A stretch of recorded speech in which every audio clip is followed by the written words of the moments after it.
supportive housing. I don't know if you can really argue that they're that supportive when something like, I think during pandemic, something like 35% of overdoses happened in an SRO.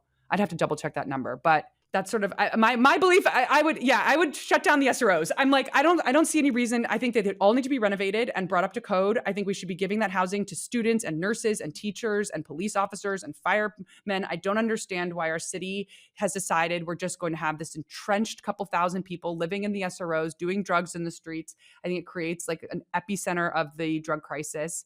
I think that like the Tenderloin needs to be completely reimagined, and those hotels should be used as city housing for like families, for poor people, not just for people who want to sort of live off the city, do drugs, and wreak havoc. Couldn't have said it better myself. A lot of people would say that what I just said is highly, highly offensive. Right. So those people don't live in reality. The third thing is I think we need to become the number one city in the world to enter into drug recovery. And so something that really bothers me is when people are like, oh, we already have so much money. We already spend so much money on homelessness. We should spend less. And my response is, I actually think we should spend more, but we should spend on very different things. I think we should be spending on helping people get into treatment. I think we should have 24/7 available drug treatment and mandatory treatment for people who commit crimes associated with drug use. And I would love to see our city become the number one place in the world to come to like get clean and get your life together. It would be great if our jail had like job training programs and treatment and therapy. And if San Francisco were known for a place to go to heal and to sort of re-enter into the world, as opposed to the place to go to have the highest chance of dying from overdose. So yeah, I'm particularly passionate about this issue right now. It's very hard for me to be here in this city that I care so deeply about and watch our politicians turning it into what I believe is kind of like a death trap for addicts. Well, I'd vote for you.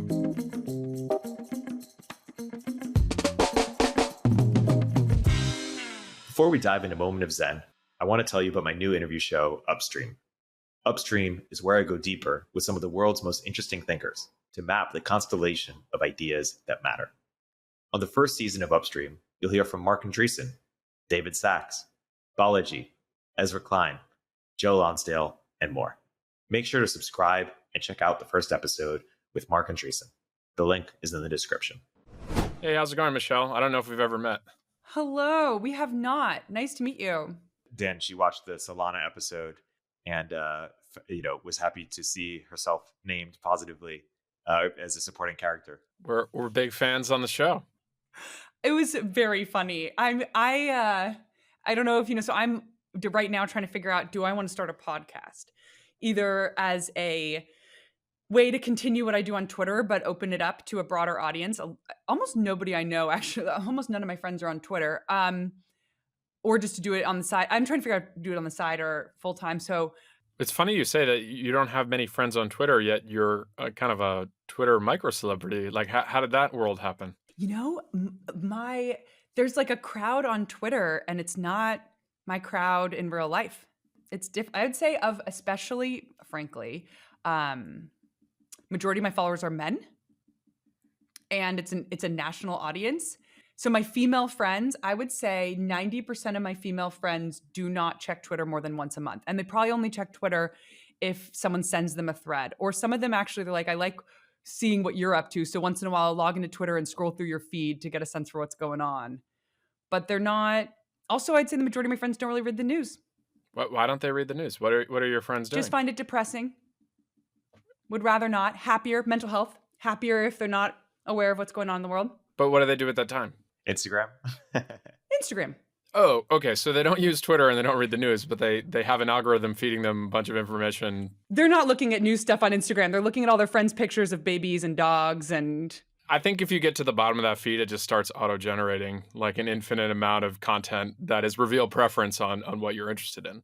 Yeah, I don't know. I'd say people spend a lot of time on Instagram. I mean, obviously TV, Netflix, books. How do they find out about what to read and to watch? Like, where do they get those recommendations? Big mix. So let me think. I mean, look, some of my friends do read a lot of news. And I really enjoy talking to those friends because they educate me and push my thinking forward and help me see things in a different light. I'd also say like the audience I have on Twitter is very different than like the social world that I'm a part of. My audience on Twitter is mostly moderate, and a significant chunk is conservative or Republican. In real life, everyone's Democrat. There's not even a question of that. I have almost no conservative friends in real life. I mean, I think this is one of the reasons that Twitter has become such a refuge for me, is like, as I've been grappling with getting more and more interested in the world around me and starting to care more about politics, and like the past couple years seeing the change that can happen, I feel more inspired than ever. In fact, I feel like I need to spend significantly more time reading the news and getting up to speed, especially on national and international issues. I tend to focus mostly on local. Yeah, I don't know. It's like a different world. Twitter is definitely a place where often like I feel less lonely. You know, like I'll go to an event and like ask people about like, oh, what do you think about XYZ? And it's like been front page news for a week, and everyone's like, what are you talking about? Especially in San Francisco, by the way. New York has more a culture of reading the news because everyone in finance reads the news. Tech people don't really read the news. So when you have all the tech CEOs not reading the news, or a lot of them, then why would the employee? It's just like it doesn't come up at parties, it doesn't come up in the office. So like, why would someone sit down and spend time reading about the war in Ukraine if there's no benefit to them? Well, I want to separate the two of those things, because I would imagine that the people who spend the most time on Twitter are tech people, as we saw with Silicon Valley Bank, right? So there is a little bit of a disconnect with that statement of tech people don't read the news, but your friends don't use Twitter because it's about news. I would agree with you that East Coast and people outside of Silicon Valley are more informed about the news in general. Like I would say that it's a characteristic of San Francisco is the average person is a little less into the news or politics or just kind of the stuff that's happening in the Wall Street Journal and the New York Times. The one thing I want to dig into, though, it's like, so you say all of your friends are Democrats, yet they don't read the news. So then how did those people get to the set of political beliefs that they have? And how would they continue supporting the policies? This is what you're saying, is that they're Democrats if they're not informed. This is all before we start the actual discussion, right? Where's Antonio? I was told there'd be 4 of us. So Antonio is potentially bailing in real time. He says he's sick. I'm trying to wrangle him in. All right, I'll address your most recent question, because first of all, I don't. This is good podcasting. Yeah, no, I know. I haven't. It's not like I've sat down with every single person I know and asked, what do you read? How many hours per day? What do you think? I mean, so these are just sort of broad generalizations. Here's what I'll say. So, majority of people in my life do not spend much time on Twitter. I'd say 90% of my friends and people that I engage with in the real world spend less than an hour on Twitter a month. They might check it once in a while. They might get a thread sent to them in a group chat that they then, open up. But like the number of times I've sent people a thread and they're like, they only look at the first one and then they give me a comment. I'm like, but did you read the thread? And they're like, oh, I can't see the thread. They're not able to log in. Like they don't remember their password. They're not logged in, right? They don't use the app. And if I ask people, why are you not using Twitter? The answer is usually something along the lines of, I just find it very stressful and depressing. Which makes sense. It is, the way I sort of explain it sometimes when people ask me like, why do you spend so much time there? I'm like, I feel like this is sort of the battlefield of ideas. It is an aggressive place where people are all yelling at one another. And when people say, oh, I find it so upsetting and depressing, how could you spend time? I have so many people in my life who've been begging me to stop tweeting since basically month 1. I'd say actually my closest people in my life are all begging me to stop tweeting. They're like, why would you do this? It's so stressful. Look at all the angry hatred that you are drawing in. All these people are so angry at you. Like, how can you want to spend time there? And the way I explain it is like, I studied history in college. I'm a student of history. If you look through history, there have been many people who fought for something they believe in. And a lot of those people picked up swords or guns and went to foreign lands to fight for things they believed in. So for me to hop on Twitter for an hour a day and share my thoughts feels like a very tame version of fighting for what you believe in. I'm not like a modern day. I mean, think about like the gladiator days when people are, like think about how much people love the gore and people love the violence. Twitter's pretty tame compared to other examples in history of people fighting either for something that they care about or fighting for sport. This brings to mind one of my favorite rap lines of all time from the well-known Drake. I think it's something around the lines of Twitter fingers to trigger fingers, or something vice versa. But yeah, I think Twitter, as you pointed out before, Twitter is not real life. But for a certain segment of people, it is all that matters, and it is the arena, and it is a blood sport. So I think from the world of mimetic ideas, Twitter is the only thing that matters, right? Like maybe a little bit of the blogs and Substack being a bit upstream or a podcast, but where is it discussed? It's discussed not at a dinner party. It's discussed on Twitter. Like the opinion and the meta of whatever is happening is already formed on Twitter before you show up to the cocktail party. Like you're not in real time developing the meta for an issue in real life. It's happening on Twitter first, and then you bring that to the cocktail party where you then kind of trade back and forth. And especially if you're with a bunch of people who are, quote, the very online, like they already know the meta, so you're already talking about like the meta of the meta, whereas the average person who's getting Twitter maybe sent to them once a month in a group chat, like they're already like 2 cycles behind. Like there's no way for them to stay informed. And so you're basically embracing that you are a very online person. I am a very online person. Welcome. I'll agree and disagree with what you're saying about things showing up on Twitter before they show up in dinner parties. I think the inverse can be true as well. For example, I think my most outlandish tweet that generated the most, ruffled feathers did come from something I heard at a dinner party. And I shared it on Twitter. Like last night I was at a dinner party and I heard X and people just went bonkers over it. What was X? I think a lot of people skim the headlines. And so when you say I read the news, is it 5 minutes? Is it 10 minutes? Some people spend 4 hours a day reading the news. I'm not sure that spending 4 hours a day is a social good. I'll say my personal view, and actually I'm really glad you guys touched on this in the Mike Solano interview, which I absolutely adored. My view is I look around at the people I know who are reading the most news, and most of them are very, very dedicated New York Times readers. Like every single day read the Times, every single day listen to the Daily, and maybe they spend an hour reading the Times. These people are often like the people who are at dinner parties, the conversation always goes to Trump. I cannot tell you how many times I've sat someplace where the conversation goes to Trump and I'm sitting there feeling like I can't even engage because I just avoided all the news on Trump the entire time he was in office. Like I was one of these people who's like, I don't need to follow this. Like this is just depressing. I can't do anything about it. For me, I'm always frustrated that people aren't following local news because I think that we actually do have the ability to make change locally. So one of the things that I think one of my biggest critiques of San Francisco, especially San Francisco, kind of like the educated people who have power, money, influence, social networks, a lot of those people have, I think, during Trump's time in office became so obsessed with Trump that they weren't really paying attention to what was going on in our own backyard. And what I think that translated to was this extremely dogmatic hatred of any beliefs that could be considered conservative or Republican. They're viewed as Trumpy, Trumper. And so we completely overcorrected, in San Francisco on many policy issues where we're just like, anything the right wing believes, like we're going to do the exact opposite. And then you have a city that is facing the issues of San Francisco. I think we struggled tremendously from Trump derangement syndrome. I think there's like some long-term unintended consequences that are downstream from his presidency. Do you ever bring up the term TDS with your friends? No. I mean, yeah. So no, I do not.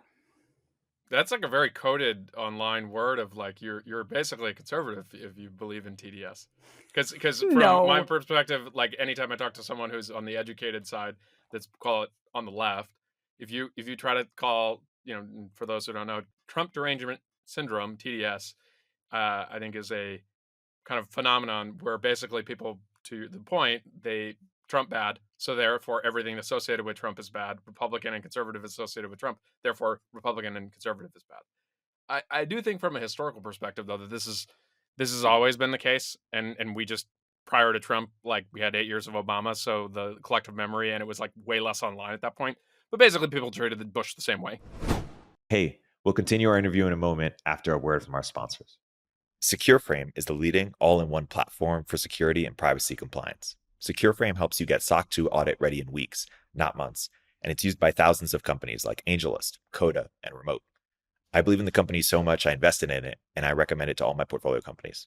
Sign up for a free demo at secureframe.com and mention Moment of Zen during your demo to get 20% off your first year of Secureframe. MarketerHire is one of my favorite resources for growing startups looking to hire marketers. Hiring is hard, and the time it takes from founders could be better leveraged elsewhere. MarketerHire pre-vets top-notch marketers across a dozen roles, whether you need help with growth marketing, SEO, lifecycle content, or any other aspect of growth marketing strategy. It's free to use, and you only pay if you end up hiring someone. If you want to hire a great marketer the easy way, MarketerHire is offering Moment of Zen listeners a $1,000 credit for first-time customers. Go to marketerhire.com/MOZ and use code MOZ for your $1,000 credit.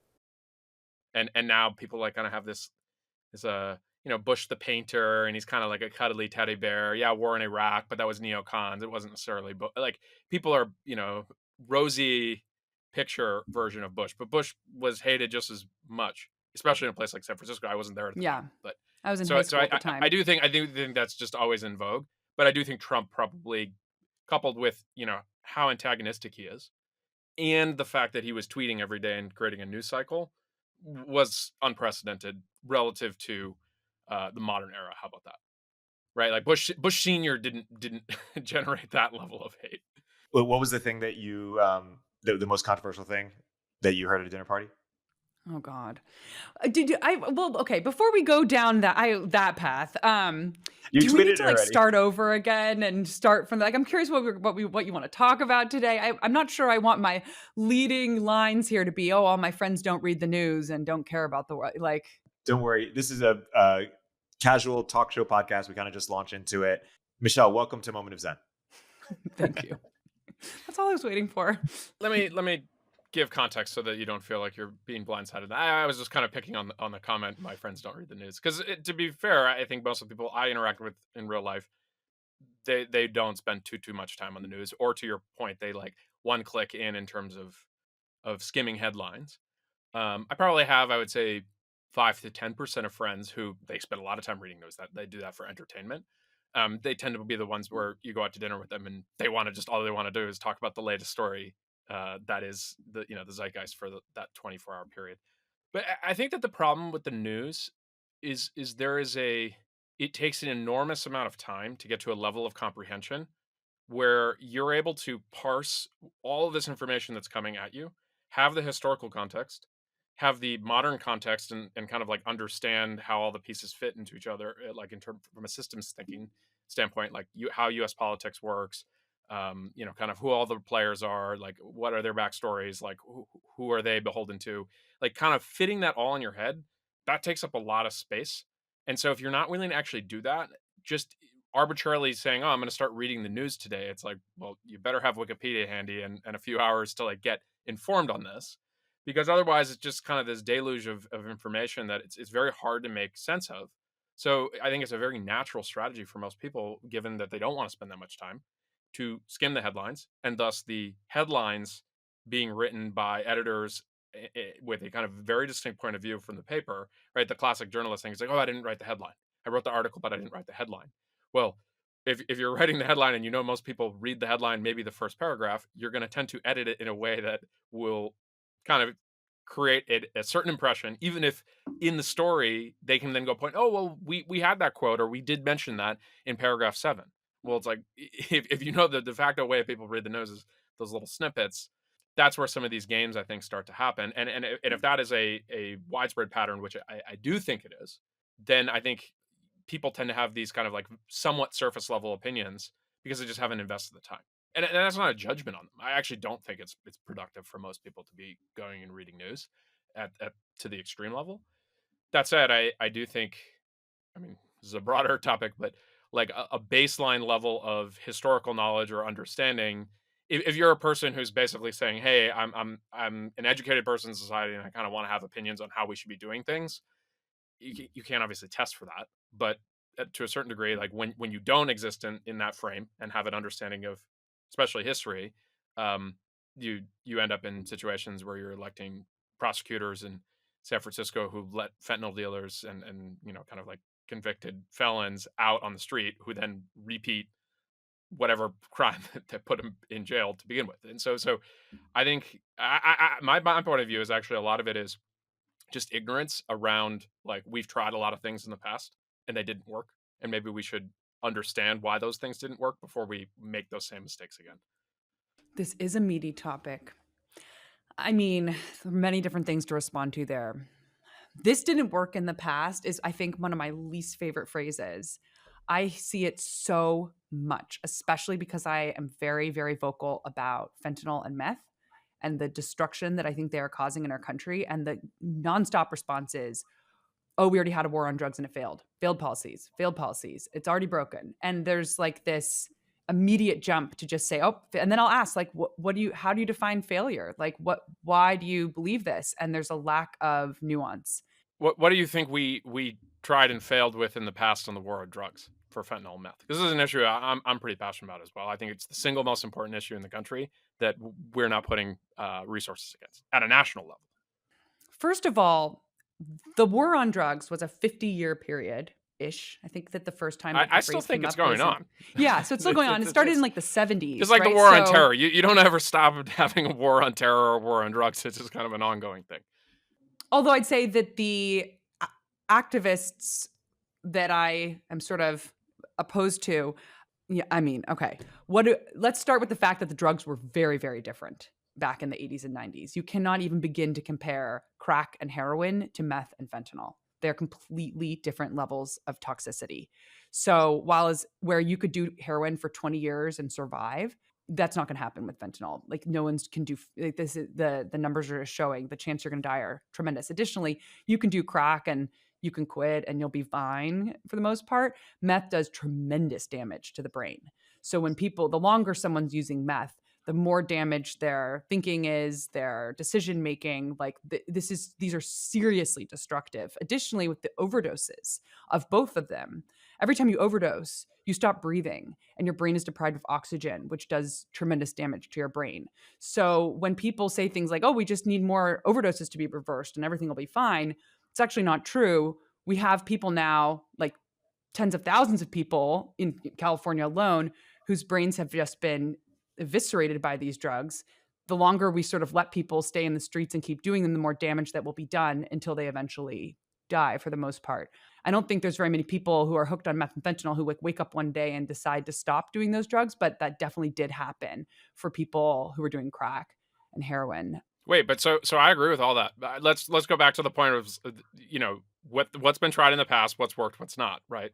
So our version of kind of like, okay, we're just going to decarcerate and allow people to go back on the street. We're not going to prosecute drug crimes because of a failed policy in the past, taking people and putting them in jail or prison for marijuana related offenses, right? Disproportionate impact on black males and arguably like victimless crimes for the most part. You can get into arguments on cannabis and marijuana, but the reality is it's now legal in the US, right? Effectively. In some states. Yeah, but I mean, the biggest population states, it's legal. So it's like, if you just take as a percentage of the U.S., it is more than 50% of the population, I think, in the country has easily accessible over some version of the counter marijuana. I think we could go look up the tape. Maybe it's 40% of the population. But basically, we're at a place where this is treated like alcohol. We tax it. There are definitely societal repercussions of having that. You have all these like zombie employees and things like that. So that's a whole other topic. But from a practical standpoint, we put a bunch of people in prison for selling weed. Probably not a good policy. However, in terms of kind of like the point you make on the toxicity of these substances, the fact that fentanyl is 100x the potency of heroin. So if you think about, I have to bring 100 pounds of heroin, which I, by the way, had to grow in Mexico, and I have to bring that across the border. That's a lot harder. And you can't really grow heroin in the US, versus something that is synthetically made in a lab that then can be shipped in, 100th the size package across the border and then recut with, some baking soda and a Ninja bullet or whatever the thing that they do. So that I think I agree with is like, okay, so this is a fundamentally new threat.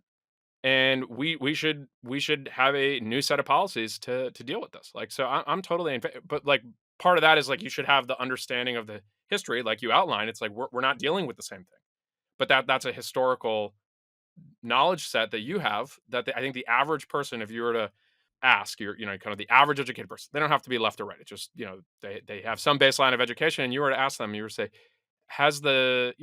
are drugs that much different than they were even 10 years ago? I think that they wouldn't think so. And that's just like a lack of understanding of like how bad fentanyl is, how pervasive it's become. And then this other component that you mentioned, which I think doesn't get anybody talking about it for the most part, is that meth has fundamentally changed from kind of this redneck thing in a like Breaking Bad style at the beginning of Breaking Bad, that they're making the meth in a trailer, and then by the end of Breaking Bad that they're making in a super lab in Mexico, which is where most of the meth is now made. Right. So it's a completely different thing. And going back to this idea of the war on drugs, we put a set of policies in place, specifically in the 1980s with Reagan, that really hasn't been updated. And so it's just like we need a completely fresh approach to the new villain, which is these super, super toxic and deadly drugs that are coming across the border. And it's not even like a small mom and pop type situation. These are massive, organized drug, terrorist organizations that are wreaking havoc in our biggest trading partner south of the border, and then wreaking havoc on American streets because we don't want to prosecute, quote, drug workers. That's term for drug dealers, but the very online on Twitter like to redefine some of these criminals as somehow the victim.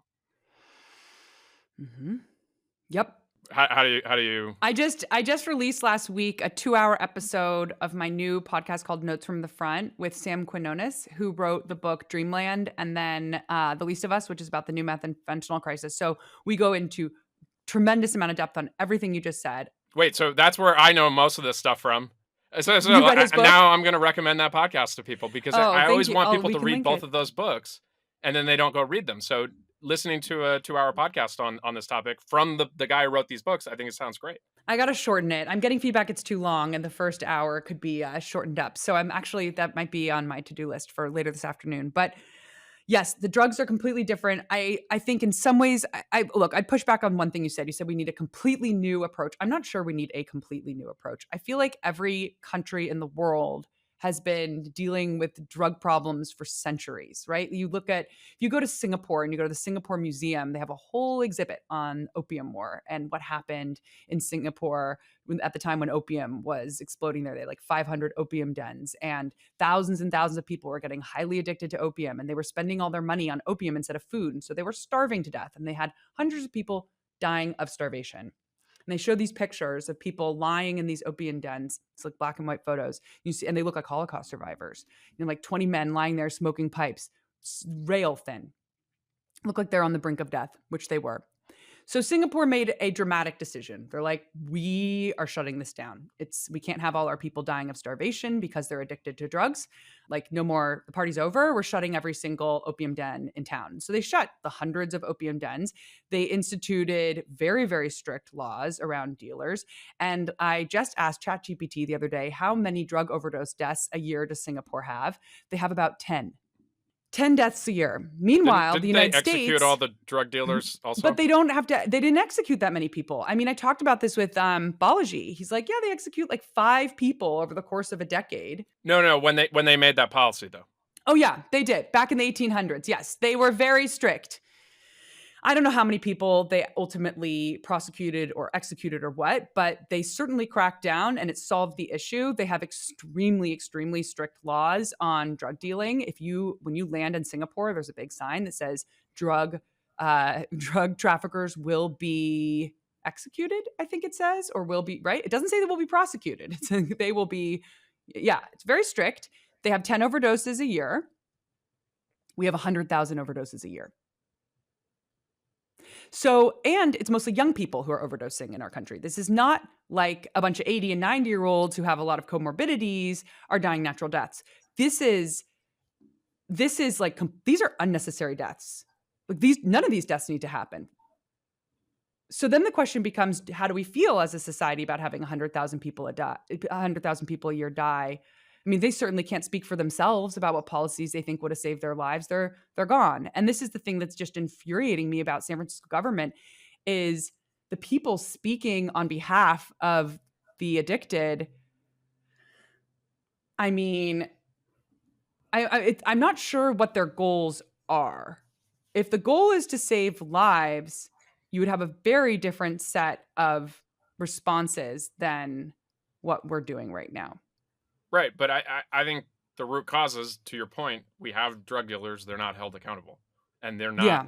and we overcorrected from a failed policy with cannabis, marijuana, which I don't Yeah. know, I don't see any good argument. I've never seen any good argument that putting people for dealing some small amount of weed, putting them in a life in jail or 20 years in prison, not jail, is a good policy. And so California, new Jim Crow book, like all this kind of decarceration movement.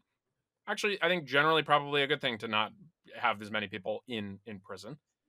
But there's a line in the sand that we need to draw, that if you are violent, so murdering people, you're domestic abuse, whatever the kind of line in the sand we want to say is, like, you are crossing the line from a violent standpoint. That's worthy of putting you in prison.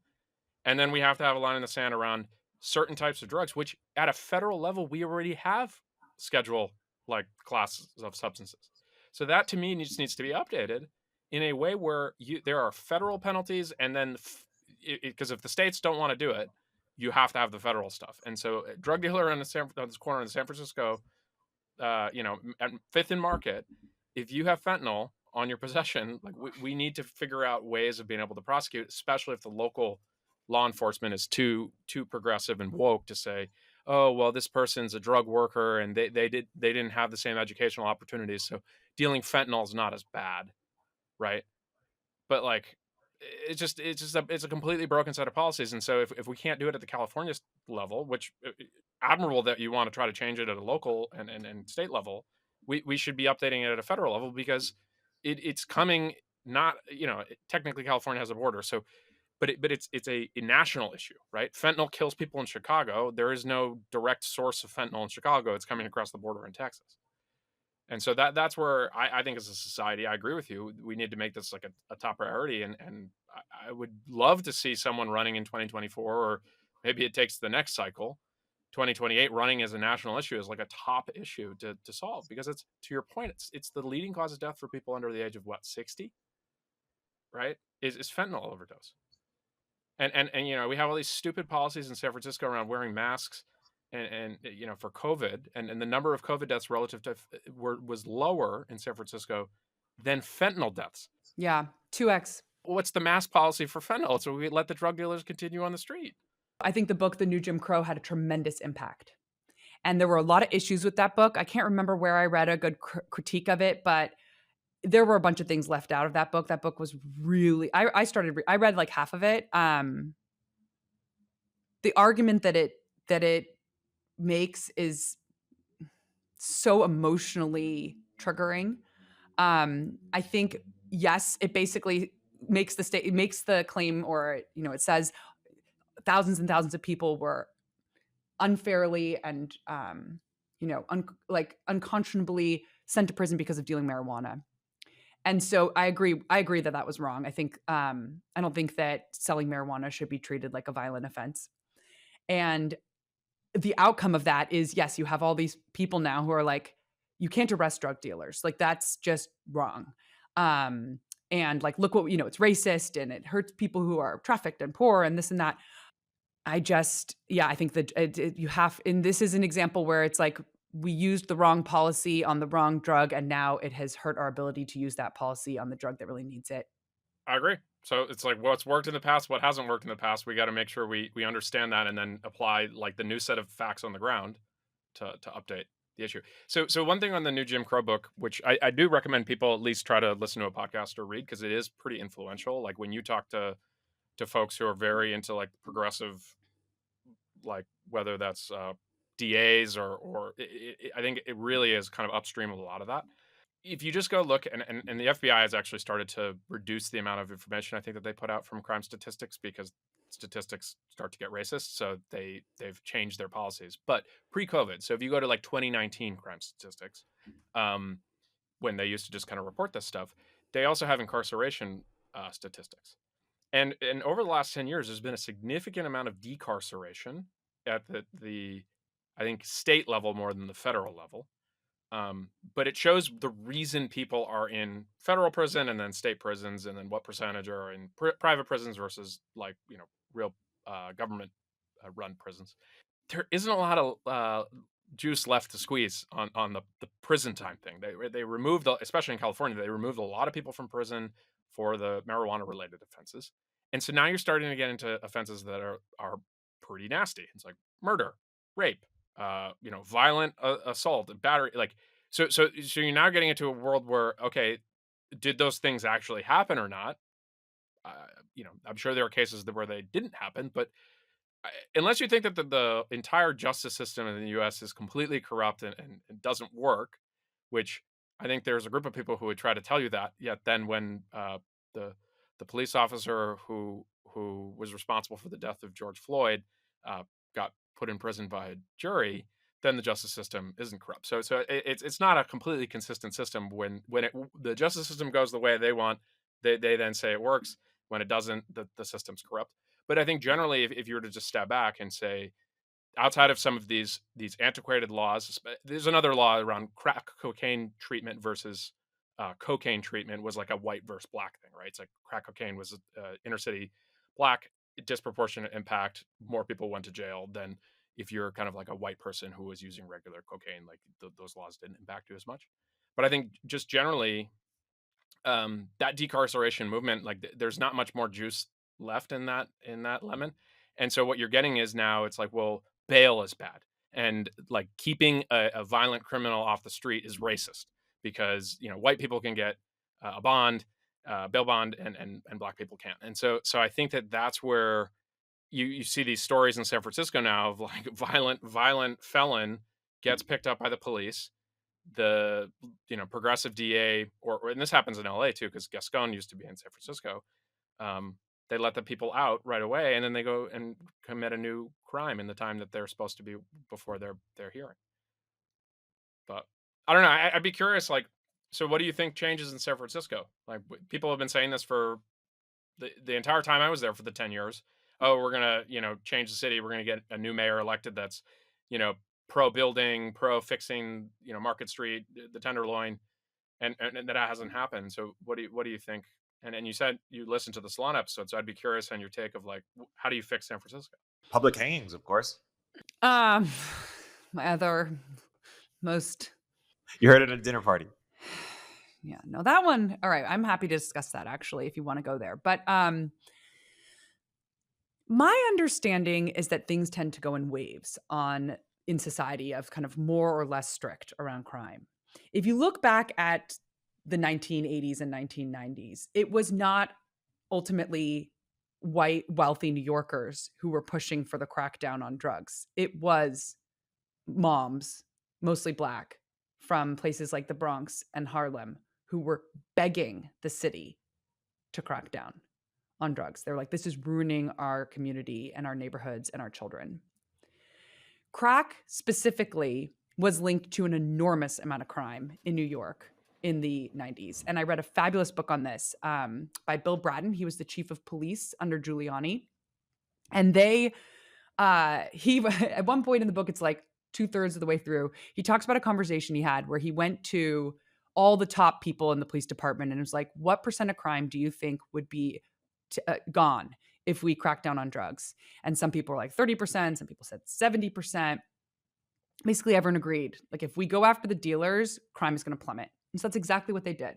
They went really, really, really hard after the dealers.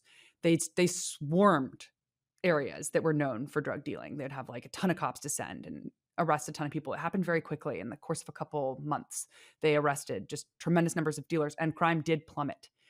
And he talks in the book about, his critics. People would say, oh, well, crime plummeted across the whole United States, so it had nothing to do with your efforts to crack down on drugs. This was a national trend. And his response is something like, half the crimes in the country were coming from New York, and we cut the crime rate in half. So yeah, the national rate went down. It was driven by the plummeting crime in New York.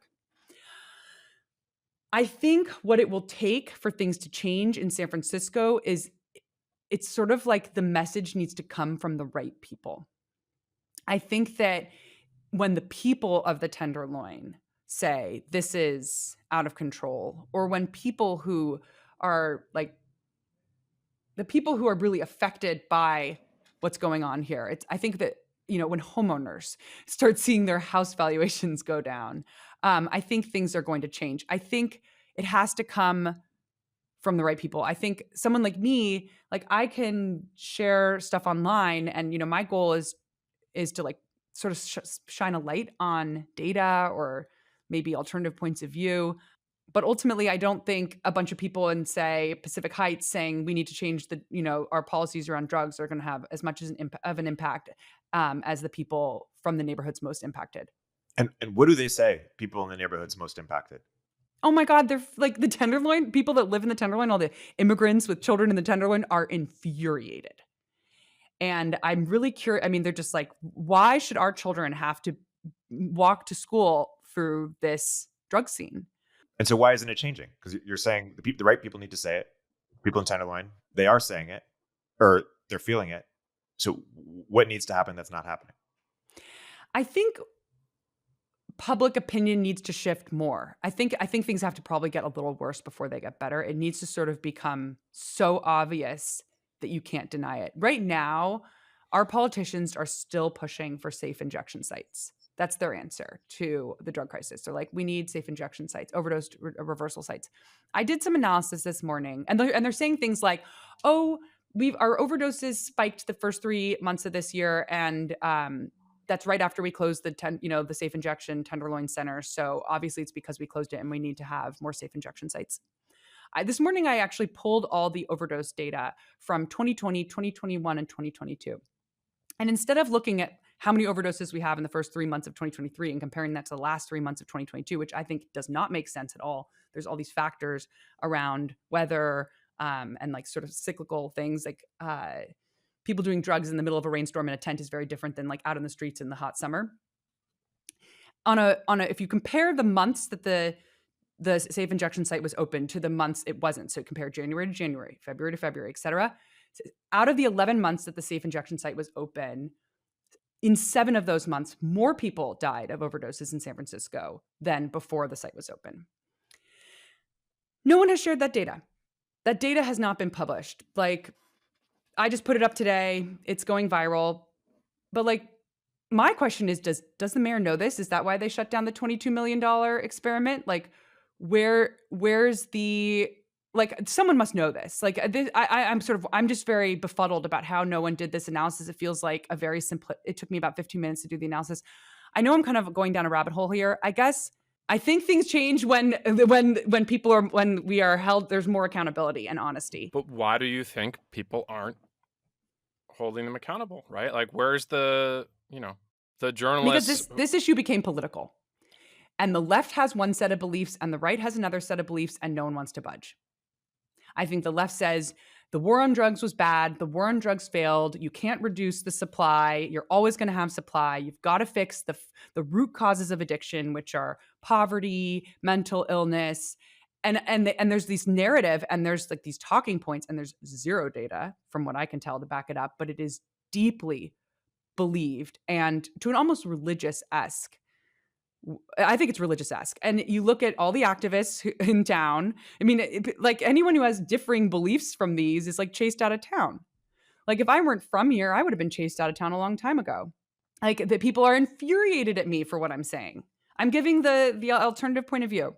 But that's the issue, right? So if I'm just an average person, and I think of myself as I live in San Francisco, so I'm going to be a little left of center, right? Just a little bit more liberal.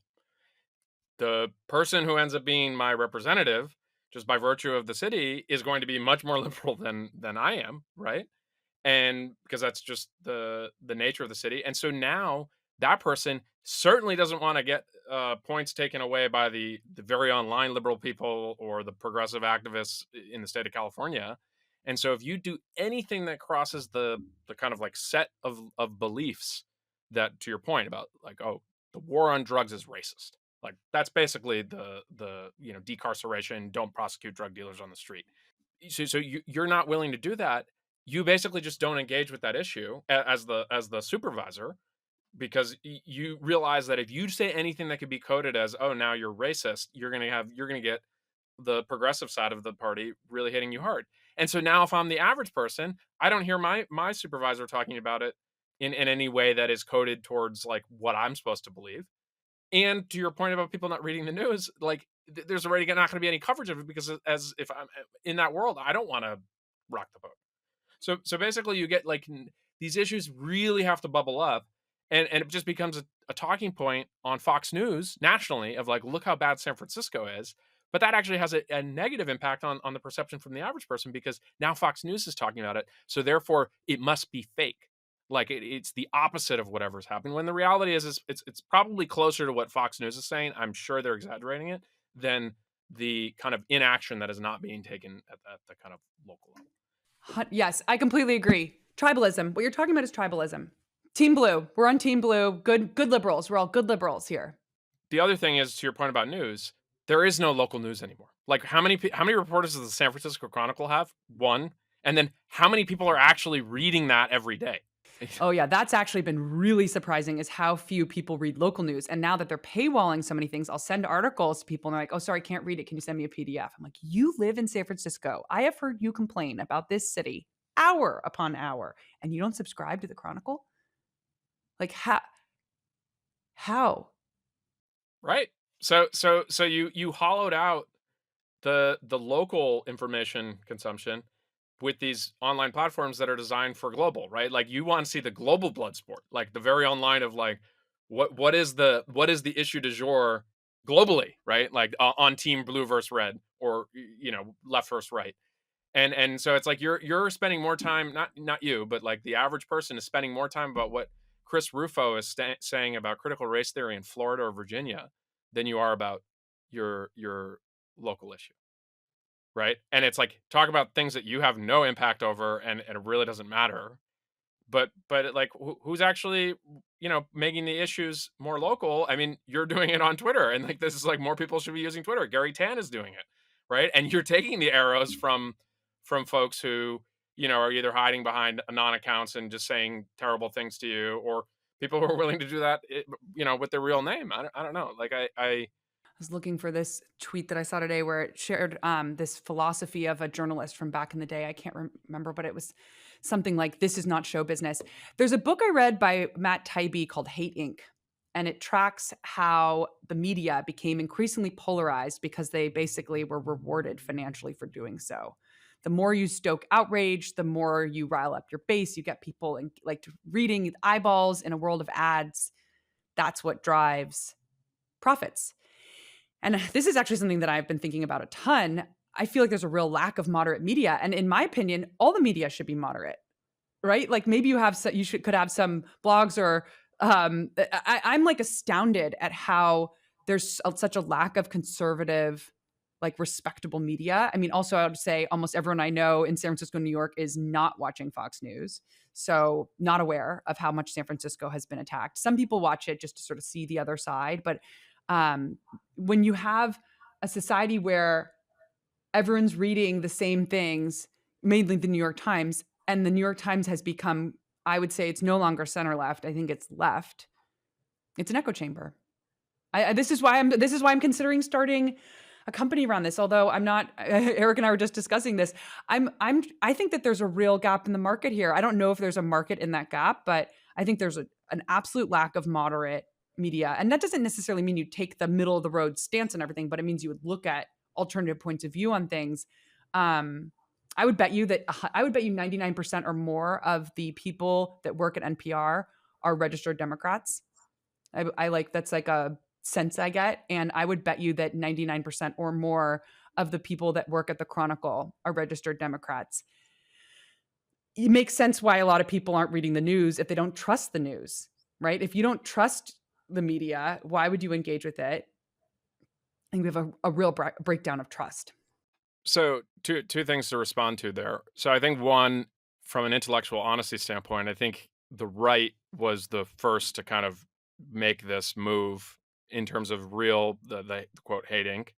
Roger Ailes figured this out, right? He was working for Nixon in '68, and then he went and started Fox News with Rupert Murdoch on cable, right? Like the idea that you could kind of go and do that, which now I think it's just completely polarized on both sides of the spectrum. More of the media, I think, to your point, is probably left.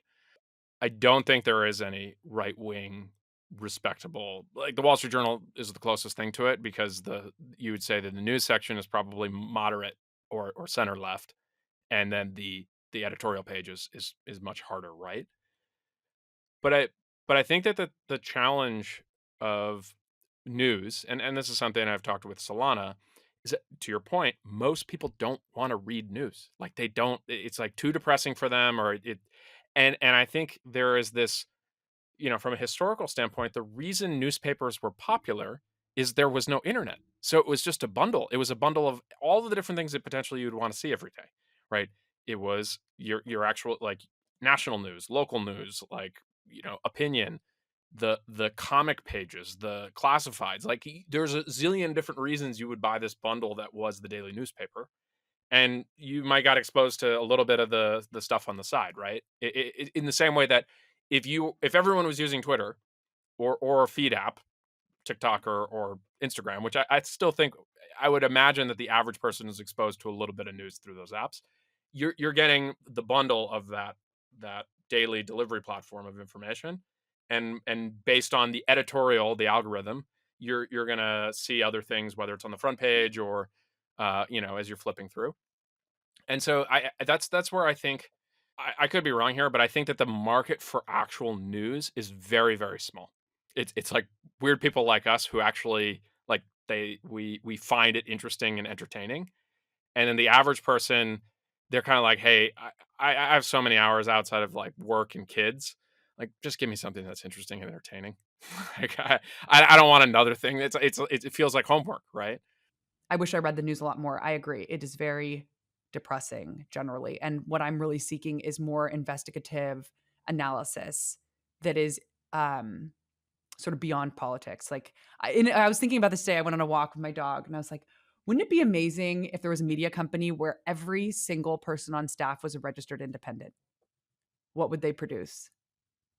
Yeah, or even if you're a registered whatever, the ability for you to write an article, and maybe AI actually makes this easier with GPT. It's you put article X and then just say rewrite this article with the opposing viewpoint, and then the AI, and obviously there are issues if the AI has a political bent, whatever.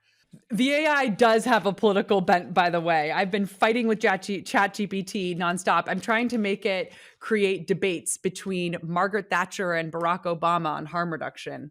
And I've been slotting in various politicians. And it keeps saying, like, no one would ever argue against harm reduction. It's just like really pushing. It's like harm reduction saves lives. It keeps pushing.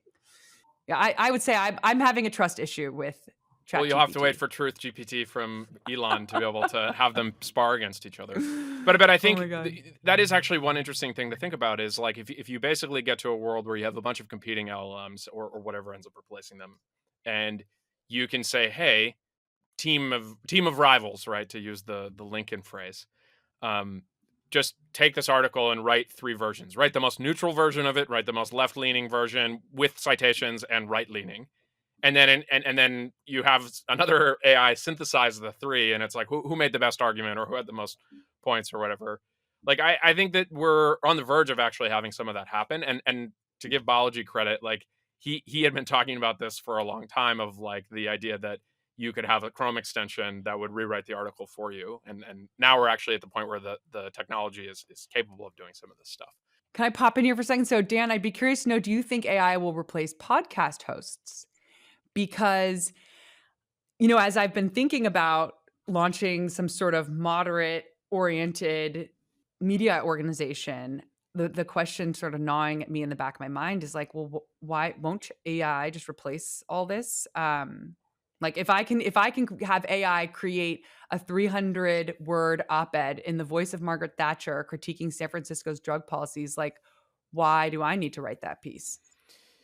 Because what will happen is, if everyone has access to that, that will become commodity. So therefore, our attention is scarce. In outside of you inventing time machine or time dilation or something that allows you to get more time, time is always going to be scarce. So attention is the ultimate currency. So therefore, where do people want to put their attention? People want to put their attention in things that they find to be either status oriented, scarce. So I think what it'll do is it'll shift the format, right? So a produced podcast where we, have this conversation and it can be auto edited and can replace all the words and make us sound 20 or 30% smarter when we make citations, right? Like all that stuff is just going to happen. If you just look at Descript, the company from Andrew Mason, the guy who created, I use it. I use a script every day. right. So basically those tools are going to only get better. And then now people are going to be like, wait a second, these people all sound way too like perfect. It's like the Stepford Wives equivalent. It's like every podcast host is like just never makes any mistake and just sounds buttery smooth and all this kind of stuff. I think it'll move to live in the same way that a musician, like, okay, CDs go away and streaming and pirating, although streaming has actually grown to be a pretty big chunk of revenue for a lot of these artists. But where do they make their big money? They make their big money in the scarce thing, right? And we talked actually last week, Eric and I, a little bit about NFTs. And I can see the argument why like someone sees like a monkey JPEG and then are like, okay, why is someone spending $50,000 on this? Like I can just save it on my computer and have it. But scarcity drives humans. It's how economics work, and I think so. In a world of infinite perfect content, people will seek the scarce or the authentic, and how that manifests. I mean, if you can figure that out, you can make a lot of money building a company. But my sense is that is like a rooted human behavior that we crave, and so people will look for that. And so I think it will be. I'm sure there will be AI, like there will be an AI Rush Limbaugh that people will just like be super big fans of, and people won't even know that it was an AI. Like it just, they will have created it before, and there will kind of be a whole act.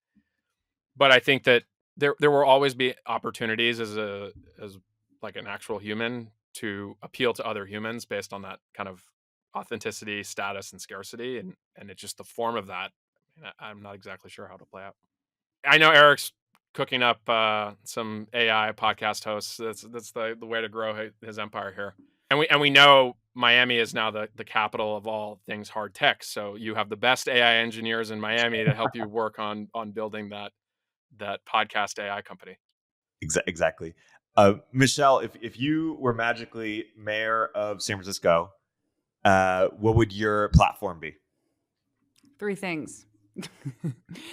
You're not running though. Okay, keep going. Yeah, I'm not. 1, right to shelter law. We need 8,000 beds like yesterday. We have some, I believe the term is injunction. We have a court order right now as a city that we cannot basically ask anybody to disband their public camping sites unless if we have a place to offer them. And we don't have enough beds because we've poured an enormous amount of money into permanent supportive housing at the expense of temporary shelter. So I think it is like completely unconscionable that a city as wealthy as ours can't offer basic food, clothing, and shelter to people who are very, very sick or down and out. So first thing would be a right to shelter law. Michelle, can you expand that for the audience? I don't think people appreciate the difference between permanent supportive housing and temporary and why that's important. So New York City shelters 65,000 people. We shelter 2,000, meaning there's 2,000 beds that are available for, if someone is like in the streets, it's pouring rain, our cops go up to them and say, hey, like, do you need a place to go? Like in New York, they have a place to send people. They have hotels, they have beds, they have shelters all over New York City. They have these vans that'll come pick people up, and they're able to enforce some laws because of this. San Francisco does not have that. So right now, the city is prohibited from clearing any of these drug encampments, which I believe are extremely dangerous to have. I think we didn't have this tent situation before COVID. And so I understand, we allowed the tents during COVID because we shut a lot of the shelters, but now the shelters are back open. So I think we should have absolutely a bed for every person that is here. And then obviously much more group housing, long-term housing as well. But the current set of beliefs is, and again, this is sort of the far hard left activists believe that shelters are just warehousing people and that what people really need are long-term homes. And so they've been fighting against shelter creation for decades, pushing increasingly for long-term housing. And so what we have is like a few thousand people in long-term housing, like mostly in the Tenderloin and these SRO hotels, single residence occupancy hotels. Sort of a few people luck out and everyone else is in the streets. That's basically our current strategy. So I think that's wrong. I think we should have a basic level of care guaranteed. We can absolutely afford it. So I would number one thing would be a right to shelter law, meaning we would be required by law to have a shelter bed for each homeless person who's here. And I think we should have that statewide as well. Most of the East Coast has that, and that's a lot of it. People will say, "Oh, it's because the temperatures drop so much that people will die if they don't have shelter." But people do die when they don't have shelter here. They're like tents catching on fire. You've got a lack of like we don't have running water or sewage. Like people get disease. They are like overdosing behind closed doors in the tents, and no one knows for days. Like this entire tent situation is out of control. So like number one would be right to shelter and addressing the situation in the tents. So I guess number two then is banning camping. I think it's completely dangerous. I think it's leading to a surge in overdose deaths. I think something like 70% of the overdose deaths happened indoors or behind closed doors. Indoors as in tents. I don't think actually that 65%, I don't know if it includes tents or not. If it doesn't include tents, that probably means that about 80% of overdoses happened behind a closed door. But so I need to check on that, and I'll ask. I know exactly who to ask that question to. But yes, the majority of the overdoses are happening inside. The other Wait. So just so I actually understand, so if they're not happening in a tent, where would they be happening inside if we don't have enough shelter? SRO hotels are the biggest locations. And do you want to explain to the audience the historical significance of the SROs in San Francisco specifically? I think that's actually an interesting historical anomaly. San Francisco had this economy that just exploded around 1848. There were like a couple thousand people living here before 1848 when gold was discovered. The minute gold was discovered, every newspaper in the world was saying like gold discovered in California, and millions, like hundreds of thousands of people flocked here. So the city just exploded overnight. And actually there were tons of tents in the streets at that time, and it was mayhem. Like, and if you want to read a book about that time, I highly recommend reading Season of the Witch. It goes into the whole history of San Francisco during those early years. Also, there's a great book called Barbary Coast, which talks about like the crime in the underworld around the time of gold rush years. And it was a time of vigilante justice. The police force was just like completely ineffective. There was a lot of chaos back then. But eventually the chaos had to come under control, right? Ultimately, there wasn't nearly as much gold as people had thought there was. So you have all these people now who've like gotten in their covered wagon and trekked across the United States, maybe lost a family member or two along the way. And now they're in San Francisco and they have nothing to do. So the city, an economy started sort of naturally happening. Like I think it's very innate human desire to like build and create. So all of a sudden San Francisco becomes this port town. And there were all these shipbuilding facilities coming together. They're making factories for rope, but no one had places to live. So the city allowed people to build these hotels called single SROs, single resident occupancy hotels. And the way that they're built, we have about 500, I think we have like 530 of them in San Francisco. The way that they're built is you have these tiny rooms, they're like 8 by 10, shared bathrooms per floor. And this is where factory workers basically were housed. So people who might have been like failed in finding gold now are like can rent a room, work in a factory, and kind of start to claw their way out of the debt that they've gone into trying to become a miner. So the city has these hotels, and they're historical sites, and they're protected as historical sites, meaning you can't really renovate them very easily. There's all this code. In the Tenderloin specifically, I actually think there's only like one or maybe no single family homes. Like the Tenderloin is zoned to support having this type of housing and not other types of housing. And the city, because they're protected, what's happened is you basically have all these decrepit hotels that are like just absolutely disgusting, like falling apart, have roaches and bed bugs and like, peeling paint. And if you look, actually, this is actually where my interest in San Francisco all began. I started reading the reviews of SROs on TripAdvisor because I would drive around. This is like, I came back to San Francisco after a couple years in Boston in 2015. And after you live in Boston, which is just this pristine, clean, beautiful, very highly functioning city where you don't see any of the issues really that you see here. You show up back in San Francisco and I'm like, what is going on here? This is 2015, Prop 47 had just gone through. So all of a sudden, now like a lot of different types of crime is legal, stealing up to $950, drug possession.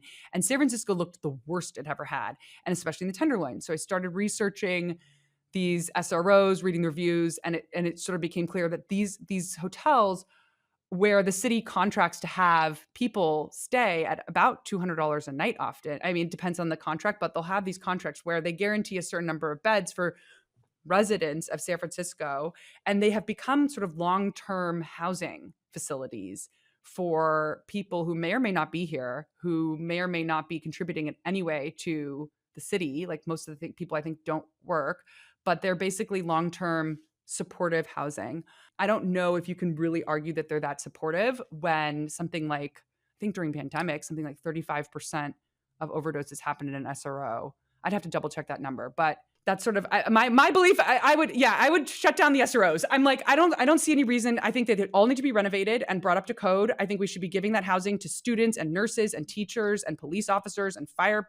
I don't understand why our city has decided we're just going to have this entrenched couple thousand people living in the SROs doing drugs in the streets. I think it creates like an epicenter of the drug crisis. I think that like the Tenderloin needs to be completely reimagined, and those hotels should be used as city housing for like families, for poor people, not just for people who want to sort of live off the city, do drugs, and wreak havoc. Couldn't have said it better myself. A lot of people would say that what I just said is highly, highly offensive. Right. So those people don't live in reality, and they live in reality. Well, like but the other thing I think worth adding is after World War II, most of the returning servicemen, and I think it was all men at that point, but maybe some women, they actually stayed in those as a place to take a shower and stay. And so there is precedent for actually using it for people who are actually contributing to society in some level. And to your point, the combination of like California zoning and like everything is a historical site and you can't change things, it's absolutely crazy. Whereas if you were to try to go build something new, they would be dinging you because your wheelchair ramp isn't the exact perfect angle, and you would have to do another, you'd have to re-pour the concrete or whatever. But these historical artifacts are completely fine when they're completely not up to code, and essentially they're modern opium dens, right? Fentanyl use facilities at this point. And I'm sure you can find some situations where they've really benefited some person or they got them off the street. But as a percentage of the overall population of people living in those, like you, any facility where a regular part of that facility's existence is overdose deaths probably needs to be rethought from first principles. Yes, I personally believe that allowing people who have overdosed 10, 20, 50 times, handing them a hotel room or an SRO room, straws, needles, foil, and $800 a month in the middle of the most permissive open air drug market on the planet is a recipe for death. I truly believe that our policies, the more we spend, the more people will die with our current strategy and approach. I think, and that is because the drugs have changed, but I mean, let's be clear, like kind of everybody knows this, and there is a lack of political will to go stand up to the activists who are pushing tooth and nail to keep going and double down. I slightly disagree that like not slightly. I disagree that I don't think the average person knows how bad drugs are relative to even 10 years ago. I think the average San Franciscan knows intuitively, sees it. Well, they might see it, but they might be wondering, okay, well, what set of policies has changed here? And I think you've outlined it on this podcast as pretty well. Is we've had a change in the toxicity of these drugs, with, if anything, worse decision making on the policy side. Like, what was the proposition that got put in place in the 2020 election that taxed the GMV of companies in San Francisco? Prop C. Oh, Prop C. Mark Benioff got all woke and he said, oh, pay your fair share. Companies that are disproportionately affected by that: Square, Stripe, Coinbase. How many of those companies have a headquarters? Despite Jack Dorsey being, all the stuff that he said, none of those companies have headquarters in San Francisco anymore because they don't want to pay that. So this was going to double the amount of homeless funding for the city. What is it going to be? Something like $600 million additional. So it was like over now $1 billion a year in homeless service funding. And now those companies don't even exist. So they took those jobs and all of the secondary jobs that were associated with having actual office tenants. And now you have a 40% occupancy or, vacancy rate of central office space in the city. Yeah, I think that the way that prop was structured was flawed and that it disproportionately hurt fintech companies because it was based on GMV, and fintech companies have so much, gross merchandise value for those who don't use that term often. But yeah, fintech companies have so much money flowing through them that to be taxed on the amount flowing through the system instead of profit hurts the fintech companies significantly more than software companies that have lower revenue but much higher margins. So yes, I think that was a flaw in it. Additionally, I'd say Prop C was in a pre-pandemic, pre-remote world. It was, that prop is assumes all the companies want to be in San Francisco for the talent, not that they're hiring internationally for half the jobs now. I mean, things have changed so much. Actually, I've been thinking I really want to see if I can get Mark as a guest on Notes from the Front to talk about Prop C. I think we probably do need to reevaluate it. Wasn't there a story, by the way, that Salesforce is now removing some of their office space in Salesforce Yes, Tower? they are significantly reducing their footprint in the city. But again, I mean, things have changed in a remote world, and the city, I mean, you have to look at Salesforce and say it's not just what Mark wants. He has fiduciary duty to his shareholders. Like, there's a board that's an enormous company. And so, I mean, I think you look back at how, yes, he was very aggressively critiquing Jack Dorsey. And I think who else? There was a couple other CEOs who were like, this is going to really hurt fintech. And the response was something along, it was kind of a moral shaming response of like, well, don't you care about San Francisco? And yeah, people care about San Francisco, but at the end of the day, like when you're a big company and you have a board and you have employees, your fiduciary duty is not to the city of San Francisco. It's to the people who hold the stock, many of which are your employees. And so to say, we're going to take on this additional enormous tax and it's going to take away all of your guys' bottom line and we're going to pay you all less because of it, or not pay you more, like that's going to be a difficult. I would do want to get back to the two other things I would do if I were mayor. Yeah, please. No, it's good. All right. The strategy would basically be primarily around solving the drug crisis, which I think is at the center of our issues as a city. I think if we were to solve the drug crisis, probably 80% of our city's issues would disappear. So there would be three things. One is the right to shelter. Two is enforcing the laws that already exist. So enforcing, once you have enough shelter beds, then you actually can enforce the camping laws. I do think it should be illegal to camp in the streets of San Francisco. I view the sidewalk as public property. I think that the public owns the sidewalk just as public owns the parks. I don't think anyone should be able to turn that into private property. And when you take a huge tent and it blocks the entire sidewalk, it's not a victimless crime. If someone is elderly, if someone uses a cane to walk, children, people in wheelchairs can't get through that sidewalk, they're either going into the street or they're not going to walk at all. And I think this has tremendous consequences for our society if people aren't walking around the city. So I would say enforce the laws around camping and also enforce the laws around drug dealing. The third thing is I think we need to become the number one city in the world to enter into drug recovery. And so something that really bothers me is when people are like, oh, we already have so much money. We already spend so much money on homelessness. We should spend less. And my response is, I actually think we should spend more, but we should spend on very different things. I think we should be spending on helping people get into treatment. I think we should have 24/7 available drug treatment and mandatory treatment for people who commit crimes associated with drug use. And I would love to see our city become the number one place in the world to come to get clean and get your life together. It would be great if our jail had job training programs and treatment and therapy. And if San Francisco were known for a place to go to heal and to sort of re-enter into the world, as opposed to the place to go to have the highest chance of dying from overdose. So yeah, I'm particularly passionate about this issue right now. It's very hard for me to be here in this city that I care so deeply about and watch our politicians turning it into what I believe is kind of like a death trap for addicts. Well, I'd vote for you if you're looking for votes. Michelle, why don't you run either for mayor, or for supervisor, or for something? Why don't you get involved politically?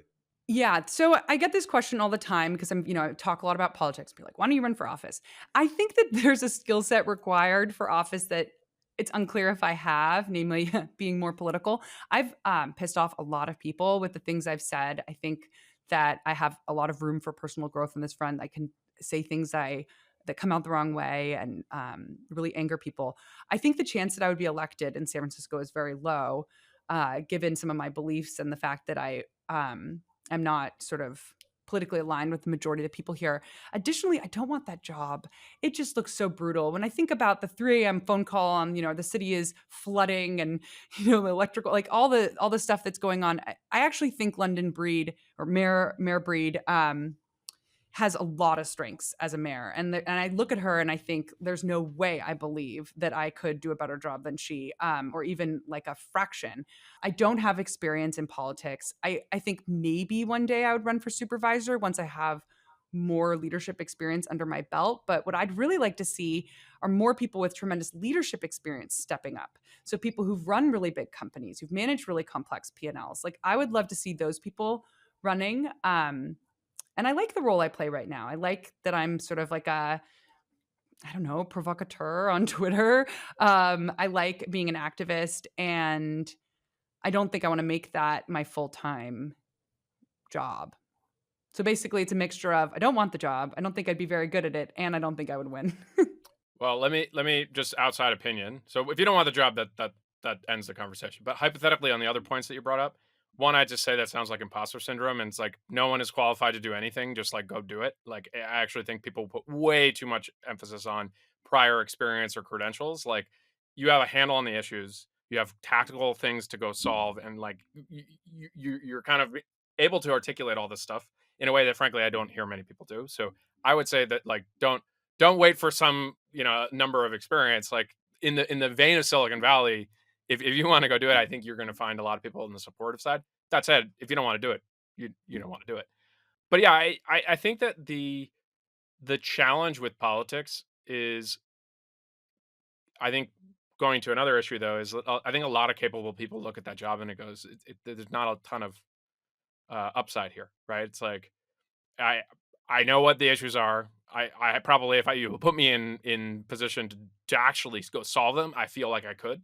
But there's the slog of the campaign and just like the brutalness of being the kind of public eye like that.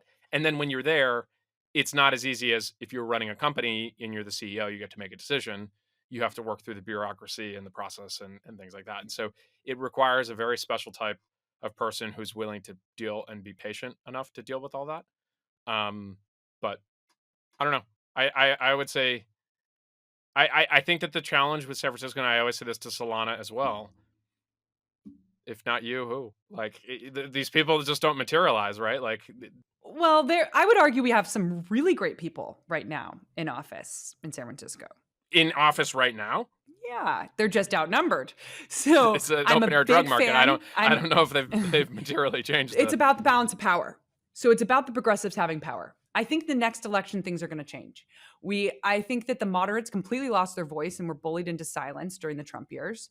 My goal on Twitter since day one has been we got to bring back the moderate voice in this town. I want to contribute to that. And like, if you were to ask me, I started tweeting about San Francisco. So actually, when I left my job in January 2020, I wrote an email out to, like all the people I'd worked with at Thumbtack, explaining my reasons for leaving. And I said, I have two goals. One, I want to explore this idea around a startup that teaches sort of like home ec and shop digitally.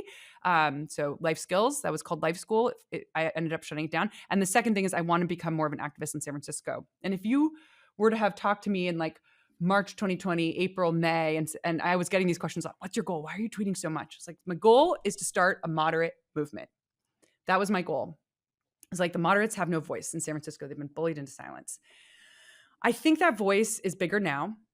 There are a lot of people who've started speaking up. Gary Tan, David Sachs. There's been a lot of people like, look at Stephen Buss and the Grow SF, Together SF. They're these new nonprofits. Like the moderate voice is the Asian community has just come back. Like they were huge when I was growing up in San Francisco. There was like it was commonly understood that you did not win office without the support of the Asian community in San Francisco. I think they got very quiet after Ed Lee died. That was our mayor a ways back.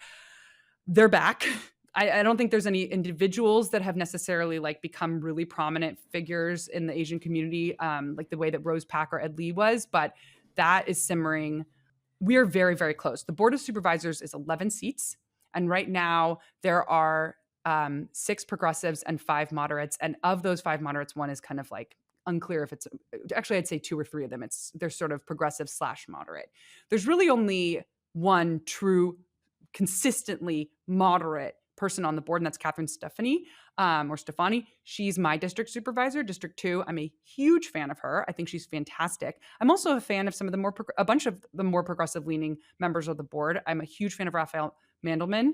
I really like Asha Safai. I'm getting to know some of the others. Like I'm excited about Joel Engardio, and I'm really excited about Matt Dorsey. And those are two seats that were held by progressives before and have flipped to moderate. So now all of a sudden you're in a situation where a vote can actually be tilted. If one of the progressives on the board tips moderate on an issue, things can happen. But right now, the issue we have in San Francisco, we've got a moderate mayor and a progressive board, and they're kind of fighting and blocking one another, and it's making it very difficult to get things done. So my hope is that in the next election, we get to at least 6 moderates on the board. And then we have, ideally, we also have a moderate mayor, and then I think things start to change very rapidly. Well, I'm optimistic that you're optimistic. The one question I have for you is, of all the people in San Francisco, on the mayor and the supervisors, what's the biggest Twitter following? Like, just total number of followers? The Mayor Breed. What, 100,000? 500,000? Yeah, I think she's got like 120 or 132,000. This is the other thing, is if you get the right candidate who has enough juice on Twitter, because people don't read news, they're only getting it through these algos, and they have good juice on TikTok and Instagram, they start to set the agenda. I really believe that. Like, the candidate that actually figures that out at the local level, because it is a national issue, because Fox News focuses on it, so you can get a lot of juice in the algorithms, and these algorithms are going to favor the people in a local area and the connectivity. Hang on, explain back up for a second. You've lost me. What about juice? So if you're the person with the like, here's how to fix San Francisco, here's how to get rid of the open air drug market, right?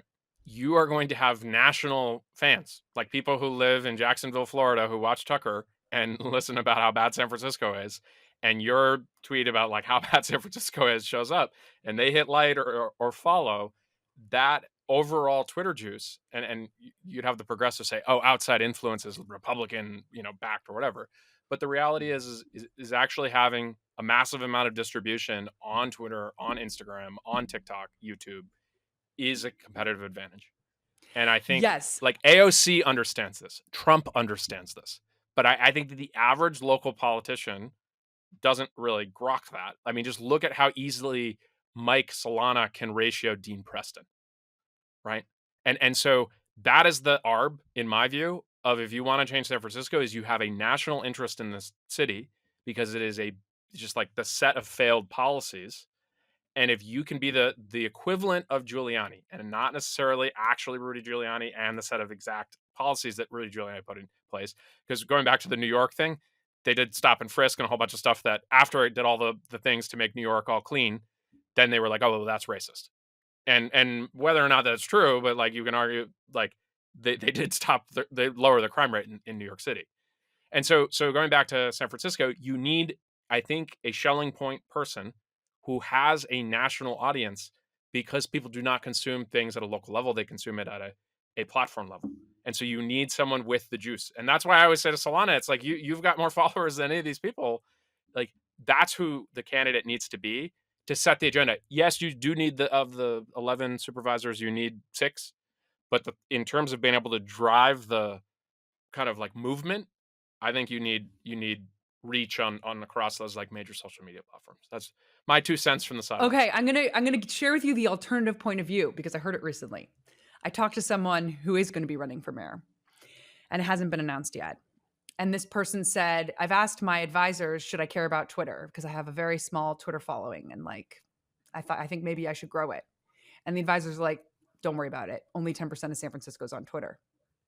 Okay, so my pushback is, the moment you start listening to advisors as a politician, like, say what you want about Trump. How much did Trump listen to advisors?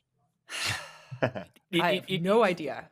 And so here's the thing. I don't think AOC listens to advisors. Like, I think you can blame all these people. The world is shifting to a world where online version of TikTok populism wins. And so I think that, like, the politicians at every level that figure this out and actually go direct to their base, I think that they're going to win. And I think that they're going to be unassailable, because they don't have to worry about how the media covers them. It's how their followers perceive them. And you're going direct. Well, I mean, if anyone is going to like theoretically agree with you on this, it would be me. Most of my followers are not in San Francisco, even though I mostly focus on San Francisco issues. But because you get so much engagement from that national audience, I'm sure you now have disproportionate impact in San Francisco. And the people who aren't on Twitter in San Francisco are either aware of who you are or are downstream of different things that you are proposing on Twitter. The Twitter is the battlefield, and you need your international and a national audience to help boost you in that battlefield, right? Every like is like a little bit more armor for your point of view. Like, that's why we have these dunks, ratios, all that stuff. I know it sounds stupid, but like, that's the It mimetic doesn't sound battlefield. stupid at all. It's a totally bizarre paradigm. It's like, That's let's a get, game. you know what? I think it's so interesting. It's, you think about like, okay, when people are like, you need to run for office, I'm like, I can't imagine going door knocking. That just feels so weird. Like, walk around a neighborhood and go up to people's homes and ring their doorbell when they could be on Zoom. Like, hard no. Like, I've DM'd with thousands of people in the past year. Boom. That's the modern version of door knocking. Sliding into DMs is better than knocking on a door. I do DM a lot of people, and yeah, I'm such a fan of Twitter. I'm like, should I try to go work there? I think it No. gets such a bad rap. I'm like, we need to save its reputation. Like, this is where like the this is where it happened. This is the room where it happens. It is the room where it happens. It's just in complete and public site. Yeah. Well, so the other thing, and you were actually in that famous room where you and Mike Solana were having a clubhouse where Cheza, showed up and kind of tried to gaslight you guys. But that's another thing. I know people are down on Clubhouse, but just take live audio as an example. Built into Twitter now. So all the more reason to have a big Twitter following is if you were running for mayor and you actually wanted to just say, I'm not going to listen to the traditional thing and I want to do a modern version of retail politics, doing a live stream every single night of your campaign where you spend 1 hour and you're talking about the issues just like you would a radio host, and you're simulcasting that on YouTube, you're like on every platform, on Instagram Live or whatever the things. I think you might not win the first election, but if you were to do that again, you're going to build this like huge following that's just going to steamroll through the traditional stuff. I just think people in politics are extremely risk averse to trying things outside of the norms of this is how you win as a candidate. And that's, I think, why Trump was able to blow up the whole thing last time, because he did not play by the same set of rules. And look, he lost to Biden, who is as like rule following from a traditional standpoint. But personally, I think that was just an indictment of 4 years of just nonstop Trump versus like Biden ran some amazing campaign. Oh, I love this conversation. I think this is fascinating. I think as soon as AOC is ready to run, she's gonna roll through a lot of people because she gets this stuff natively relative to most politicians. And so, I don't agree with her policies. I'm very scared of her because she understands, in the same way that Kennedy figured out TV versus Nixon, like new paradigm. Like, we're not even at the TV soundbite anymore. Like, Trump in office, every single day you just wake up, watch the TV, and decided to change the narrative by tweeting. And so everything is downstream of Twitter. And so like, there's another example. Okay, I think that there's a way. So I'm right now trying to figure out my advisors, the people close to me in my life, are strongly encouraging me to step out of the Twitter world and like take it up a notch, be more sophisticated, write an op-ed that would be published in the Chronicle or the Atlantic, like basically stop talking to the plebeians and start, speaking to the elite, which like isn't really my natural proclivity. Like, I don't wake up in the morning and want to write op-eds. I wake up in the morning and I just start tweeting from bed. Like, majority of my threads that have gone very viral, I wrote from my phone. Even actually, not even on the Twitter app, the Twitter web, because I always am deleting the app to force myself off. It's so addictive. Yeah. And actually, I don't really want to use that word. It's just very compelling. But so can I offer? They want you to write it on the op-ed because that's like polite society thinks that's still something. That's 20th century thinking, right? That's like Maginot line of media. A viral Twitter thread is more upstream. A Substack is more upstream than all of those things. But polite society still exists. And there's a set of people who are not on. They don't matter. Trump shows that they don't matter. I don't know. Republicans are the ultimate polite society, and they don't matter. They got beat. Populism wins. Populism wins. Okay, so there's an example of someone who played both, bridged that world, and it's Ronald Reagan. He wrote 1,000 radio addresses. Have you ever listened to any of his radio addresses? I've never listened to a Reagan radio address. 2 or 3 minutes each on various issues. He wrote them himself. His wife helped him. He would practice them and he would share them. If you want to, there's a book called Reagan in His Own Voice that I think it has like a couple dozen of his best radio addresses. And they were on everything from environmentalism to, what's going on internationally. And there's such a range. He even like makes fun of certain things like, oh, all these people with their hyphenated names, what's going to happen when their children with a hyphenated name marry someone with a hyphenated name? Now they have 4 last names. He covered an enormous range of topics. And I think it appealed to both highbrow and populist, or I don't know if I'm using those words right. It was, he was able to bridge the worlds. He was sophisticated thinker. It was not just rants. I think I aspire to do something more like that. I don't think I just want to be on Twitter duking it out and that's it for the foreseeable future. Have you read the what is his name? Dan Perlman or Nixon Land, the one in between the interregnum period and then Reagan Land? Mm-mm. Oh, you should read those. Right, that was the Roger Ailes thing I mentioned, like in '68 when he shows up and he like, hey Nixon, you got smoked in TV in '60. Let me show you how to use TV to your advantage. But the Reagan stuff, Reagan, when he was governor of California and he was competing against Nixon, he was as Trumpy as it got for that era. So I think he might have moderated over time, but I do think that we're also seeing this again through the lens of if you put 40 years between something and now, it just looks a little more quaint. But I think relative to the time period, he was considered pretty brash from if you were a liberal looking at Reagan going, oh my goodness, look at this guy. Oh, it makes sense. I was just reading the other day about how he did these radio addresses. He wrote them, he practiced them over and over again. And I would imagine he did that in order to fight against the urge to be brash, right? I mean, this is something. Well, he was also an actor, right? He understood the value of production. When you are brash publicly, like I have been, sometimes you say something in the wrong way and it just becomes a firestorm. I've had 2 moments where this happened in a really big way. One was a tweet about how I was at a party and someone told me that they moved from San Francisco to New York because their friend's dog walker told them that the dogs were getting addicted to meth poop at the park.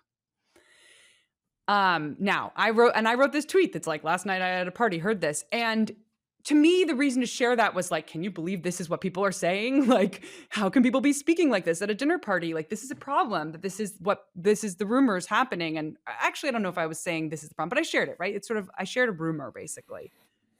And people went bananas about it. Like everything from you're purposely spreading lies to, demonize the homeless to, there was such a range of reaction, but it was millions and millions and millions of views. And then the media latched on and basically all these journalists started writing articles about how I was lying, misinformation, fake news, the damages that can be done from it. I went and dug into this issue. Turns out actually, so dogs are not really addicted to the poop. I don't know. I talked to the dog walker. I went and got in touch with him. He said the dogs are definitely eating stuff at the park, including poop and various things. They do get sick. They have to be crated. It's not true that meth comes through feces, more likely cannabis that comes through feces. Meth comes through urine. So if a dog were to lick urine at the park that had meth in it, that might lead to a problem. And interestingly, when I got a dog recently and I asked my vet on our first meeting, what should I be careful about with this dog in San Francisco? Is there anything, unique to San Francisco I should be worrying about? And she said, drugs. I said, what do you mean? She's like, the number one issue we have that when dogs are coming into the emergency room here is drugs. And I said, oh, are you serious? She's like, what do you mean? Yes. And I said, oh, you're not trolling me? Like, I'm sort of got a lot of heat for mentioning this. She's like, no, it's a real issue. I said, what drug? Meth. She said this is like one of the top vet places in San Francisco. So I asked one of my friends yesterday, I was like, or the last weekend, I asked him, if I were to run for office, like, what do you think would happen? Just theoretically, District 2 supervisor, Catherine, Stephanie's running. Like, if I were to run, what would happen? He's like, people would send out that tweet on a mailer to your opponent would send out that tweet on a mailer to every single home in District 2. And people would say, we can't have this crazy person in office. And every dog owner would vote for you. So, but look, I have to run. Michelle, this was amazing. I think you have an incredible handle on a wide variety of issues that are really plaguing San Francisco. And if people would just listen to people like you, maybe the city could fix itself. Having lived there for 10 years, I hope it can. But thanks for coming on the pod. Thank you. Yeah, thanks, Michelle. This has been great. And the idea that you're constantly out there on Twitter and like putting points out and being people to respond, out having more energy than your opponents is actually a strategy. I actually think Trump is very good at that, and so is AOC. It's just like they don't get another break from you. Another day, it's just like constant, right? That's what Elon is so good at. And I think if you have a proclivity for that, if you don't want to run for office, as an activist on Twitter, I actually think that's a superpower. Your ability to just like wake up, it's like the classic Mike Sloan. What thing on the internet can I say to piss off as many people as possible? But that's true. And if you have the ability to take that every day, I mean, it wears on you. That's a superpower, because most people can't handle that level of stress. It has taken a toll, but also, yeah, I mean, like, it's better than just being quiet and angry. Boom. All right, I gotta run. Yeah, same here. Good stuff, Michelle. Talk soon. Secureframe is the leading all-in-one platform for security and privacy compliance. Secureframe helps you get SOC 2 audit ready in weeks, not months, and it's used by thousands of companies like AngelList, Coda, and Remote. I believe in the company so much I invested in it, and I recommend it to all my portfolio companies. Sign up for a free demo at secureframe.com and mention Moment of Zen during your demo to get 20% off your first year of Secureframe. MarketerHire is one of my favorite resources for growing startups looking to hire marketers. Hiring is hard, and the time it takes from founders could be better leveraged elsewhere. MarketerHire pre-vets top-notch marketers across a dozen roles, whether you need help with growth marketing, SEO, lifecycle content, or any other aspect of growth marketing strategy. It's free to use, and you only pay if you end up hiring someone. If you want to hire a great marketer the easy way, MarketerHire is offering Moment of Zen listeners a $1,000 credit for first-time customers.